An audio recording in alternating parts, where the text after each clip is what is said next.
들리시나요? 지금 여러분의 귓가를 스치고 지나가는 이 서늘한 바람 소리. 이것은 단순한 겨울바람이 아닙니다. 조선이라는 거대한 시스템이 가장 고귀한 핏줄을 쓰레기처럼 강물에 버리고 돌아선 그 비정한 침묵의 소리입니다. 1457년 강원도 영월의 동강. 탈을 에는 듯한 추위 속에 물 위에는 퉁퉁 불어터진 시신 한 구가 힘없이 떠다니고 있습니다.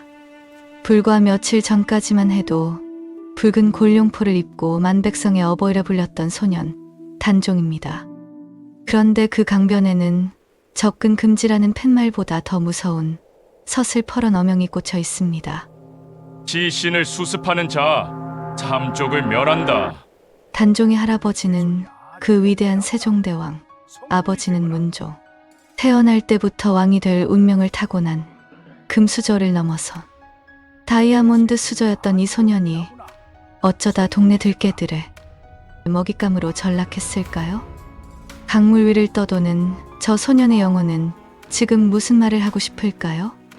오늘 우리는 단순히 수양대군이 조카를 죽이고 왕이 되었다는 교과서적인 역사적 사실을 넘어서려 합니다.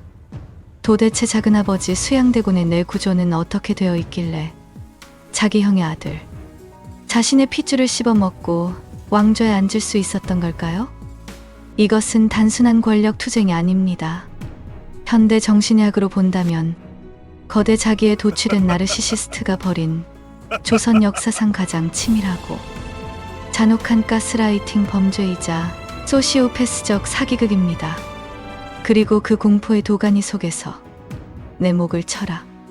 그래도 나는 인간이다라며 차가운 강물로 뛰어든 한 남자, 어몽도의 심리까지.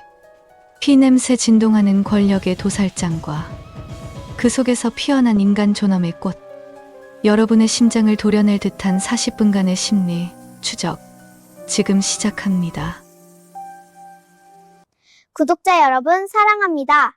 구독과 좋아요 눌러주시면 성은이 만극하옵나이다. 조선의 제6대 왕 단종. 그의 이력서는 그야말로 완벽 그 자체였습니다. 세종대왕의 적장자였던 문종. 그런 그의 적장자. 조선 건국 이래 태어나자마자 원손이 되고 세손이 되고 세자가 되고 마침내 왕이 되는 왕의 엘리트 코스를 단 한 번의 막힘도 없이 밟은 유일한 인물입니다. 정통성? 하늘이 내렸습니다. 명분? 완벽합니다. 누구도 감히 토를 달 수 없는 성골 중의 성골이었죠. 하지만 심리학에는 이런 말이 있습니다. 완벽함은 타인의 결핍을 자극하는 가장 강력한 독이다. 그 독을 마시고 괴물이 된 한 남자가 있었으니 바로 단종의 숙부 수양대군입니다. 수양대군은 능력면에서는 타의 추종을 불허하는 천재형 인물이었습니다. 학문이면 학문, 활쏘기면 활쏘기, 예술이면 예술. 못하는 게 없었습니다. 성격도 호탕하고 리더십이 넘쳐 따르는 무리도 많았죠. 아버지 세종대왕조차 내가 형문종보다 더 씩씩하구나라는 뉘앙스를 몇 번이나 풍겼으니까요. 하지만 그는 영원한 이인자였습니다. 왜일까요? 단지 형보다 늦게 태어났다는 이유 하나 때문입니다. 아들러 심리학에서는 이를 차남 콤플렉스 혹은 권력에 대한 의지의 왜곡된 발현으로 봅니다. 수양대군의 무의식 속에는 이런 목소리가 들끓고 있었을 겁니다. 내가 형보다 못한 게 뭐야? 병약해서 골골대는 형님보다 저 핏덩이 조카보다 100번 1000번 더 왕에 어울리는 건 나야! 그의 내면에는 거대한 박탈감이 자리 잡고 있었습니다. 세상은 그를 대군 마마라 부르며 우러러봤지만 정작 그의 내면 아이는 늘 소리치고 있었죠. 나를 봐! 내가 주인공이야! 내가 왕이라고! 내가 더 대단해!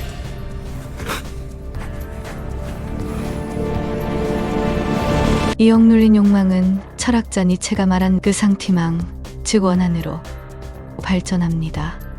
자신이 가진 우월한 능력과 자신에게 주어지지 않은 왕위 사이의 괴리. 이 간극을 메우기 위해 수양은 스스로에게 최면을 겁니다. 이것은 인지 부조화를 해결하기 위한 무의식적 방어 기제입니다. 저 어린 조카가 왕위에 있는 건 국가적 재앙이야. 능력 있는 내가 왕이 되는 게 정이야. 이건 반역이 아니라 위기에 빠진 나라를 구하는 구국의 결단이다. 이것이 바로 악인들이 흔히 쓰는 도덕적 합리화입니다. 투양대군이 단순히 권력에 미친 살인마였다면 차라리 이해하기 쉬웠을 겁니다. 하지만 그는 자신을 난세의 영웅이라 믿었습니다. 자신을 영웅으로 만들기 위해 그는 조카를 무능한 아이로 충신들을 간신으로 프레임 씌워야만 했습니다. 비극은 바로 이 지독한 자기 기만에서 시작됩니다. 1453년 10월 10일 운명의 밤이 찾아왔습니다. 개유정난입니다. 투양대군은 조선의 호랑이 김종서를 찾아갑니다. 당시 김종서는 북방의 여진족을 토벌하고 육진을 개척한 전설적인 장군이자 문종이 죽기 전 어린 세자를 부탁한다고 문물로 유언을 남긴 대상입니다. 역사는 수양의 하수인이 김종서를 철퇴로 쳐 죽였다고 기록하지만 심리적으로 보면 이날 수양은 자기 내면의 초자 양심을 철퇴로 박살낸 날입니다. 김종서가 누구입니까? 아버지 세종대왕이 가장 아끼던 충신이자 형 문종의 분신과도 같은 존재입니다. 그런 김종서를 죽인다는 건 아버지와 형이 유지를 짓밟는 패륜입니다. 하지만 수양의 뇌세포는 이미 공감 능력을 차단했습니다. 김종서의 집 대문이 부서지고 수십 명의 자객이 들이닥쳤을 때 백발의 노장 김종서는 철퇴를 맞고 쓰러졌습니다. 그의 아들이 아버지를 감싸 안았지만 자객들의 칼날은 자비가 없었습니다. 김종서의 머리통이 박살나고 집마당이 흥건한 피바다가 되었을 때 투양대군은 공포를 느꼈을까요? 아니요. 그는 오히려 전능감에 도취되었을 겁니다. 전능감이란 자신이 신처럼 모든 것을 통제하고 생사여 탈권까지 쥐락펴락할 수 있다고 믿는 병적인 우월감입니다. 타인의 고통에는 무감각해지고 오직 자신의 힘에만 도취되는 독재자들의 전형적인 심리 상태죠. 보아라. 천하의 김종서도 내 앞에서는 한 줌의 고깃덩어리일 뿐이다. 나는 생사를 주관하는 신이다. 내 앞길을 막는 자는 누구든 이렇게 될 것이다. 이날 밤 한양의 거리는 피로 물들었습니다. 영의정 황보인, 조극관, 수많은 대신들이 영문도 모른 채 궁궐로 불려 들어왔다가 좁은 문틈에서 철퇴와 칼을 맞고 짐승처럼 죽어나갔습니다. 이것은 정치가 아닙니다. 일방적인 학살입니다. 투양대군은 이 학살을 정당화하기 위해 살생부를 만들었습니다. 죽일 놈과 살릴 놈. 마치 신이 된 것처럼 명단을 작성하며 그는 희열을 느꼈을지도 모릅니다. 이 순간부터 수양대군은 더 이상 숙부가 아니었습니다. 왕좌를 차지하기 위해 인간성을 땔감으로 태워버린 굶주린 늑대였습니다. 김종서가 죽은 다음 날 아침, 수양은 피 묻은 갑옷을 입은 채 어린 단종 앞에 섭니다. 그리고 이렇게 말하죠. 전하, 놀라지 마소서. 간신 김종서가 역모를 꾸며 전하를 해치려 하기에 신이 부득이하게 처단하였나이다. 다 전하를 위한 충심이었습니다. 숙부, 그게 정말입니까? 김종서 대감이 역모를 12살, 초등학교 6학년 나이의 단종. 그 아이의 심정이 어땠을까요? 눈앞에 있는 삼촌은 피 냄새를 진동시키고 있고 나를 지켜주던 할아버지 같은 신하들은 하룻밤 사이에 다 죽었습니다. 이때 단종이 느꼈을 감정은 단순한 공포가 아니라 학습된 무기력의 시작이었습니다. 그런데 여기서 우리가 주목해야 할 소름 끼치는 사실이 하나 더 있습니다. 밖에서는 조카를 죽이고 신하들을 도륙낸 이 냉혈한 수양대군이 집안에서 부인에게는 세상에 둘도 없는 로맨티스트였다는 겁니다. 그는 평생 후궁을 거의 두지 않고 오직 아내의 정영우만을 바라본 일편단심 사랑꾼이었습니다. 야사에 따르면 개유정난거사 직전 너무 떨려서 망설이는 수양에게 갑옷을 직접 입혀주며 사내대 장부가 칼을 뽑았으면 무라도 베어야죠 라고 등을 떠민 사람이 바로 아내 정영우였다고 하죠. 수양은 그런 아내를 평생 동지이자 여신으로 모셨습니다. 심리학적으로 이것은 구획화라는 방어 기제입니다. 자신의 삶을 권력의 전장과 가정의 안식처로 완벽하게 분리하는 것이죠. 나는 밖에서는 악마가 되어야 하지만 내 여자 앞에서는 천사가 되고 싶다. 이 얼마나 이기적이고 선택적인 사랑입니까? 조카 단종의 가정은 산산조각을 내놓고 자신의 가정만은 끔찍하게 아끼는 이이중성. 이것이야말로 사이코패스나 나르시시스트들이 보여주는 전형적인 내 집단 편애입니다. 내 사람은 끔찍이 아끼지만 남은 벌레만도 못하게 본다. 그의 지극한 부부에는 역설적으로 단종을 향한 그의 잔혹함을 더욱 비인간적으로 보이게 만듭니다.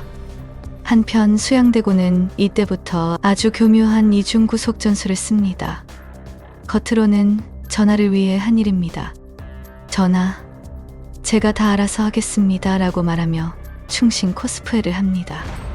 하지만 행동으로는 내 말 안 들으면 너도 김종석 꼴난다는 무언의 협박을 쏟아냅니다. 더 소름 끼치는 것은 자신의 친구인 송현수의 딸을 단종의 왕비정순왕으로 들이밀었다는 겁니다. 삼촌이 너 사랑해서 결혼도 시켜주는 거야. 내 친구 딸이니 얼마나 잘하겠니? 이것은 전형적인 가스라이팅입니다. 단종의 판단력을 마비시키고 의존하게 만들고 결국 스스로를 무능한 존재로 인식하게 만드는 심리 조작입니다.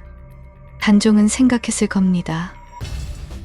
내가 가만히 있어야 삼촌이 화를 안 내겠지? 내가 왕 노릇을 하려 들면 또 누가 죽겠지? 어린 왕은 스스로 식물인간이 되기를 선택합니다. 그것만이 살 길이라고 믿었으니까요. 결국 2년 뒤 1455년 단종은 수양에게 옥새를 넘깁니다.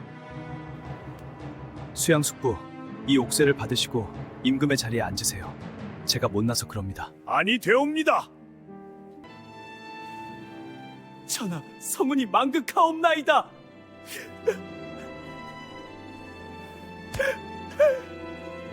수양대군은 겉으로는 아니 되옵니다. 타양하는 척하다가 못 이기는 척 울면서 옥새를 받는 쇼를 합니다. 이 장면이야말로 조선 역사상 가장 역겨운 위선의 하이라이트입니다.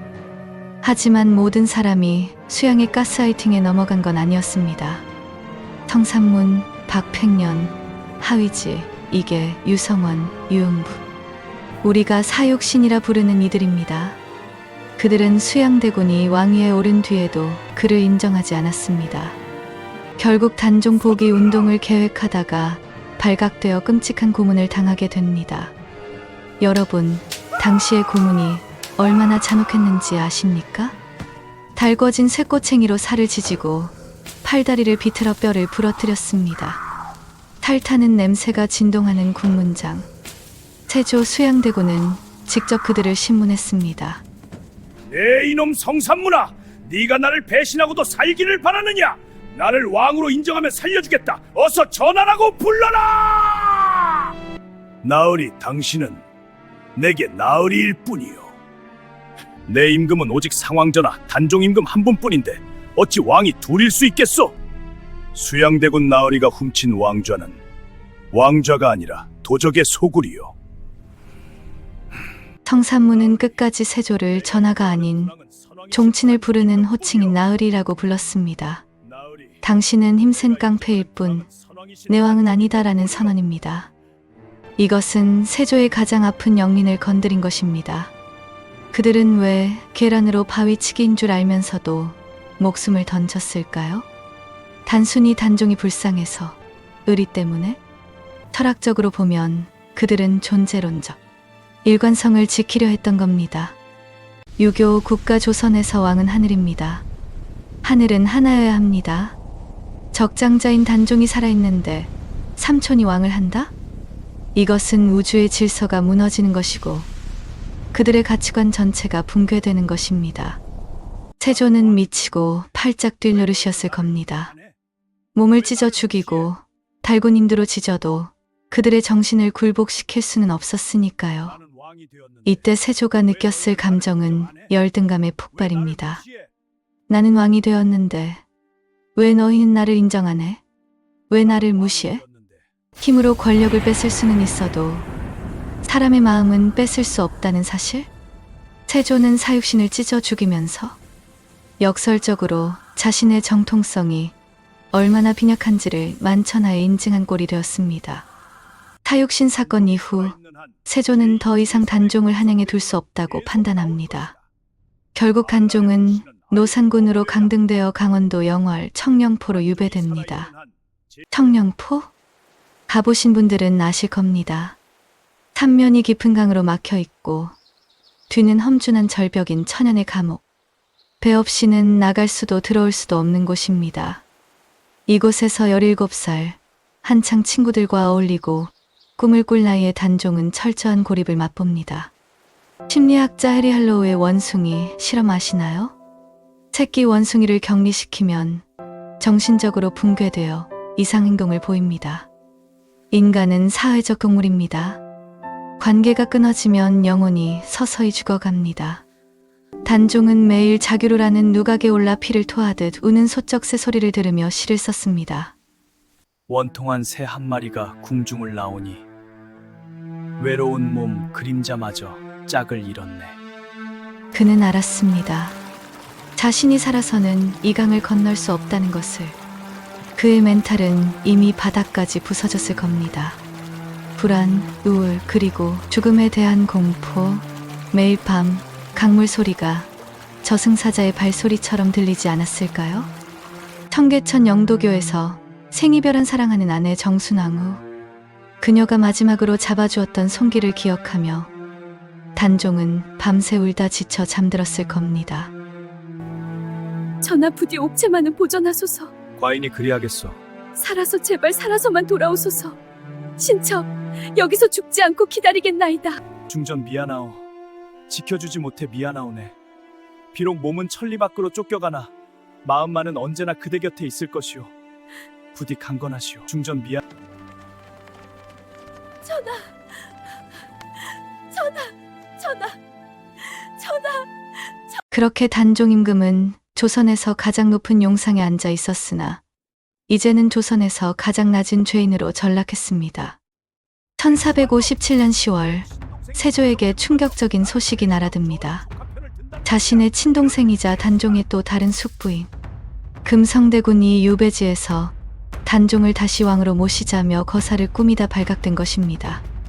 세조는 이 소식을 듣고 피가 거꾸로 솟았을 겁니다. 내 친동생마저 나를 배신하고 저 어린 조카 편을 든단 말이냐? 동생 금성대군은 즉시 처형당했습니다.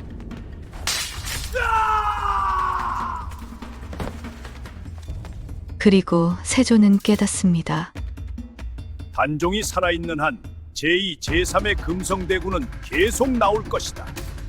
반란의 불씨는 아예 꺼버려야 한다. 결국 10월 24일 세조는 마지막 결단을 내립니다. 조카에게 금부도사를 보낸 것입니다. 겉으로는 영모를 꾸민 죄인을 벌한다는 명분이었지만 속내는 명확했습니다. 너 때문에 내 왕좌가 흔들린다. 이제 그만 사라져 다오. 단종이 숨쉬고 있다는 사실 자체가 세조에게는 언제 터질지 모르는 시한폭탄이었던 겁니다. 존재 자체가 자신의 정통성을 위협하는 살아있는 증거니까요. 금부도사 왕방연이 사약을 들고 단종의 유배지로 들어왔을 때 차마 들어가지 못하고 엎드려 울었다고 합니다. 단종이 어떻게 죽었는지에 대해서는 기록이 엇갈립니다. 실록에는 스스로 목매어 죽었다고 되어 있고 야사에는 하인이 활시위로 목을 졸랐다고 합니다.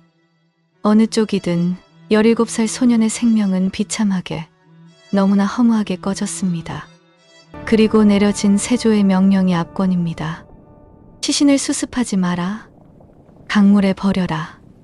손대는 자는 삼족을 멸하겠다. 이것은 부관참시보다 더 잔인한 형벌입니다. 죽음 이후의 존엄성마저 말살하겠다는 존재의 삭제 명령입니다. 인간을 쓰레기 취급하는 것.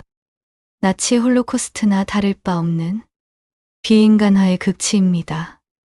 심리학적으로 이것은 대상 영속성을 파괴하려는 시도입니다.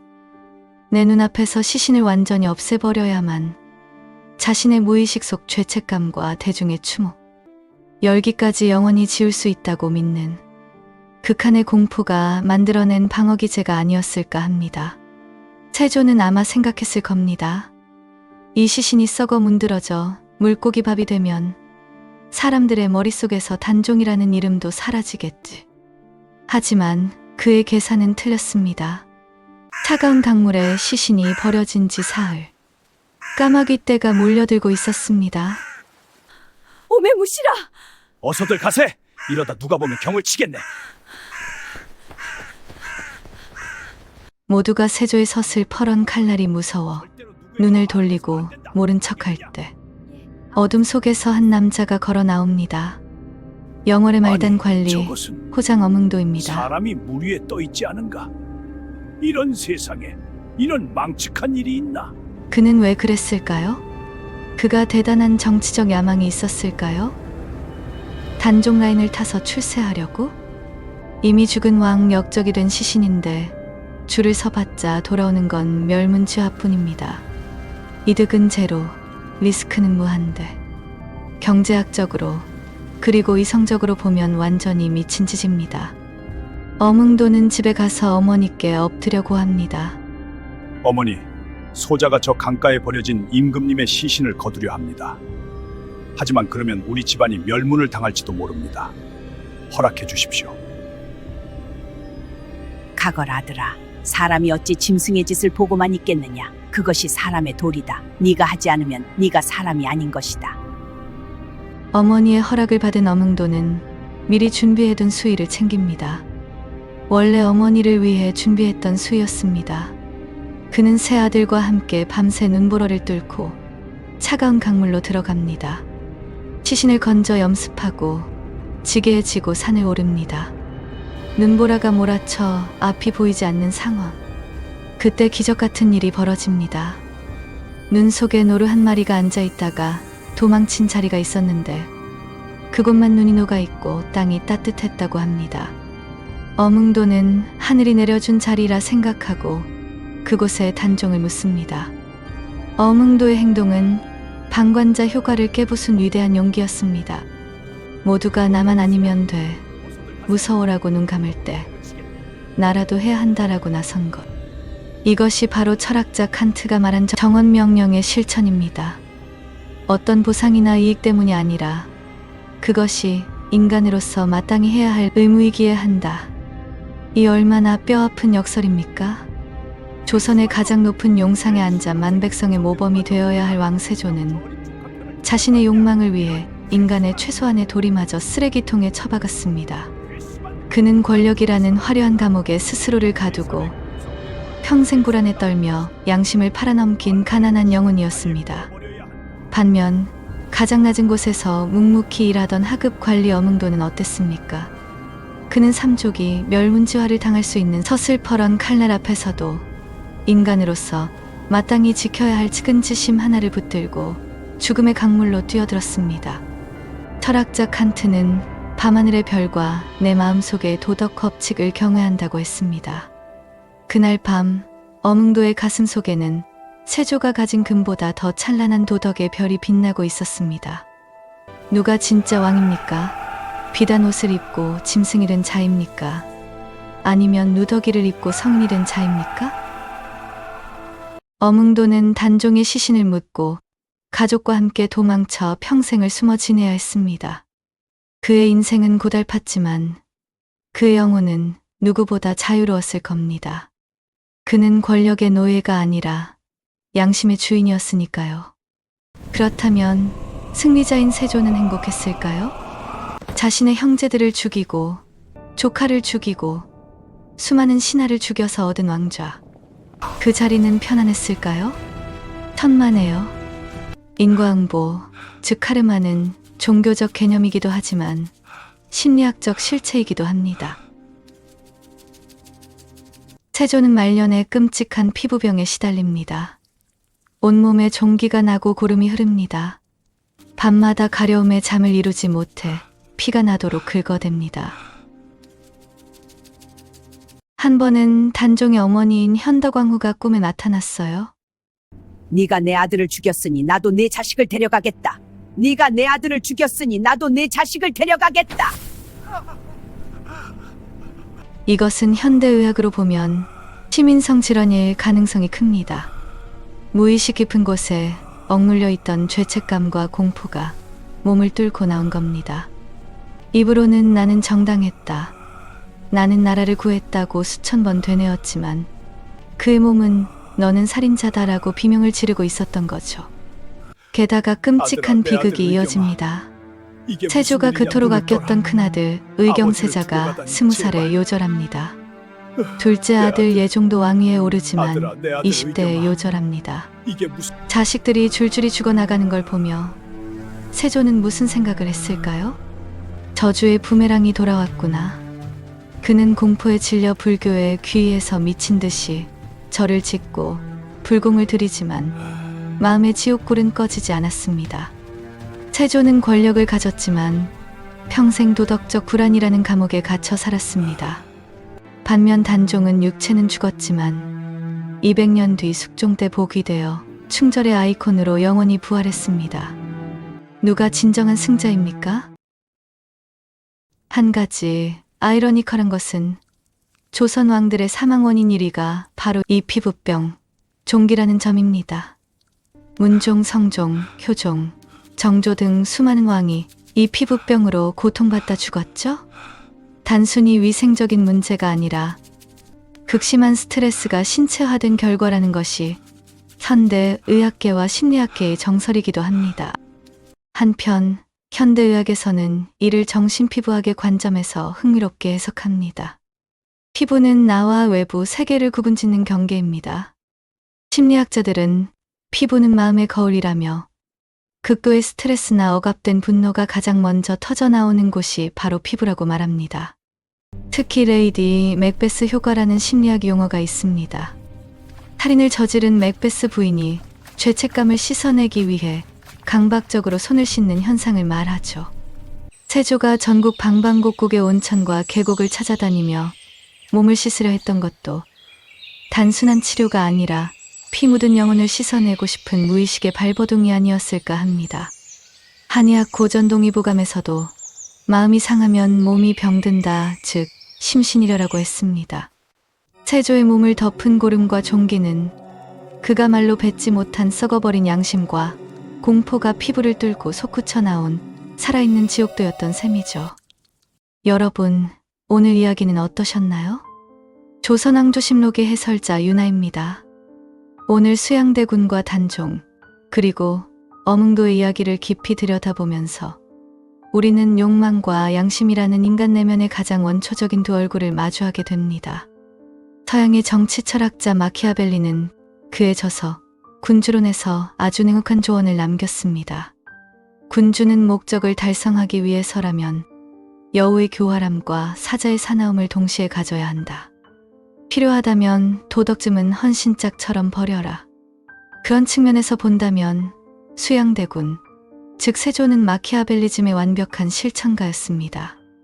그는 효율적이었고 과감했으며 결과적으로 왕권을 강화하는 데 성공했습니다.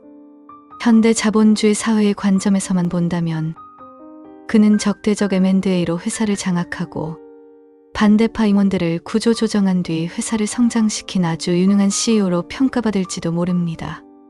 실제로 일부 역사학자들은 세조의 업적을 높이 평가하기도 합니다. 하지만 동양의 철학자 맹자는 이렇게 말했습니다. 측은지심. 남을 불쌍히 여기는 마음이 없으면 사람이 아니다. 수호지심. 자신의 잘못을 부끄러워하고 남의 잘못을 미워하는 마음이 없으면 사람이 아니다. 세조에게는 탁월한 능력이 있었지만 결정적으로 이 측은지심과 수호지심이 결여되어 있었습니다. 자신의 핏줄인 어린 조카가 두려움에 떨 때 안아주는 대신 칼을 겨누었고 자신이 저지른 피해 사륙을 부끄러워하는 대신 정당화했습니다. 그래서 그는 왕이 되었지만 역사 속에서 그리고 사람들의 마음속에서 영원히 도덕적 괴물로 기억됩니다. 그가 말년에 겪은 끔찍한 피부병과 자식들의 죽음은 어쩌면 능력이 인격을 덮을 수 없다는 하늘의 준엄한 경고였는지도 모릅니다. 반면 어몽도를 보십시오. 그는 아무런 힘이 없는 지방의 말단 공무원이었습니다. 세조처럼 화려한 언변도 권력도 군대도 없었습니다. 하지만 그는 가장 결정적인 순간에 자신의 내면 깊은 곳에서 들려오는 양심의 소리를 외면하지 않았습니다. 이것이 바로 유교에서 말하는 진정한 의입니다. 나의 이익을 쫓는 리가 아니라 인간으로서 마땅히 가야 할 옳은 길인 의. 현대 심리학에서는 이를 자아 초월이라고 부릅니다. 나의 생존, 나의 안위, 나의 이익이라는 좁은 울타리를 넘어서 더 높은 가치를 위해 자신을 던지는 행위입니다. 이 장면은 마치 고대 그리스 비극 안티고네를 떠올리게 합니다. 왕이 반역자의 시신 매장을 금지하고 어기는 자는 죽이겠다고 선포했을 때 여동생 안티고네는 목숨을 걸고 오빠의 시신을 묻으며 이렇게 외쳤습니다. 나는 왕의 법보다 변하지 않는 신의 법 천륜을 따르겠습니다. 나는 증오가 아니라 사랑을 나누기 위해 태어났으니까요. 어몽도 역시 마찬가지였습니다. 서슬퍼런 세조의 국법보다 인간이라면 마땅히 지켜야 할 천륜과 도리가 그에게는 더 무겁고 엄중했던 것입니다. 이것이 바로 권력도 죽음도 막을 수 없는 양심의 절대성입니다. 그는 시신을 묻고 가족과 함께 도망쳐 평생 숨어 지내야 했습니다. 그의 인생은 고달팠지만 그의 영혼은 누구보다 자유로웠을 겁니다. 그는 권력의 노예가 아니라 양심의 주인이었으니까요. 어몽도는 그 서슬퍼런 공포의 상황에서 비겁한 생존자가 되기보다 위험한 의인이 되기를 선택했습니다. 그 선택은 당시에는 그를 도망자로 만들었지만 200년이 지난 뒤 그를 충이공이라는 이름으로 부활시켰고 오늘날 우리에게까지 시공간을 초월한 깊은 울림을 주고 있습니다. 독일의 철학자 한나 아렌트는 예루살렘의 아이만에서 악의 평범성을 이야기했습니다. 거창한 악당만이 악을 저지르는 것이 아닙니다. 자신의 행동이 타인에게 어떤 영향을 미칠지 생각하지 않는 무사유, 그리고 시스템에 맹목적으로 복종하며 양심을 끄는 행위. 그것이 바로 악입니다. 단종의 시신을 보고도 모른 척 지나갔던 수많은 관리들과 백성들. 그들은 악마가 아니었습니다. 그저 평범한 우리 이웃이었을 겁니다. 하지만 그 평범한 침묵이 단종을 2번 죽였습니다. 지금 우리가 사는 세상은 어떤가요?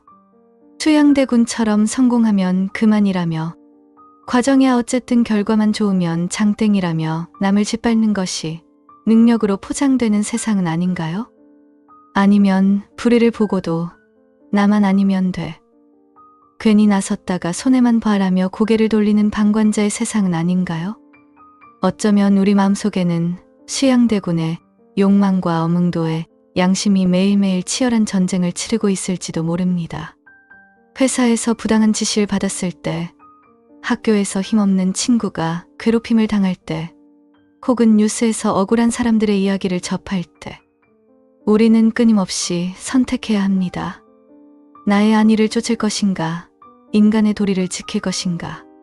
특히 이 나라의 미래를 짊어진 리더들과 정치인들에게 오늘의 역사는 무거운 질문을 던지고 있습니다. 지금 여러분이 쥐고 있는 그 힘은 나의 영광을 위해 쓰이고 있습니까? 아니면 누군가의 눈물을 닦아주는 데 쓰이고 있습니까? 화려한 골룡포 뒤에 숨겨진 불안한 그림자가 될지, 아니면 비록 초라해도 당당하게 빛나는 별이 될지.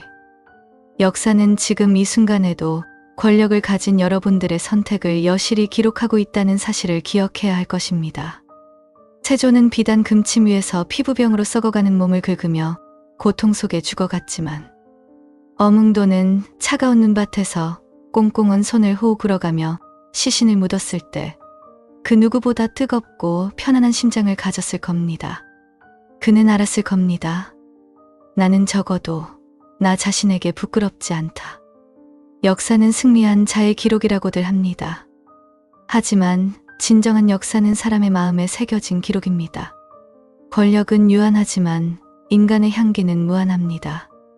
여러분은 오늘 밤 어떤 마음으로 잠드실 건가요? 성공했지만 불안한 수양의 잠자리입니까? 아니면 고단하지만 떳떳한 어몽도의 잠자리입니까? 부디 우리의 삶이 훗날 누군가에게 읽혔을 때 부끄럽지 않은 기록이 되기를 바랍니다. 역사의 뒤안길에서 인간의 마음을 읽는 시간. 지금까지 조선왕 조심록의 윤아였습니다. 오늘 영상이 여러분의 마음속에 앙심을 톡 건드렸다면 구독과 좋아요로 어몽도의 용기를 응원해주세요. 다음 시간에도 역사의 뒤안길에 숨겨진 더 깊고 흥미로운 마음의 이야기로 다시 찾아오겠습니다. 여러분의 관심이 잊혀진 역사에 숨결을 불어넣습니다. 감사합니다.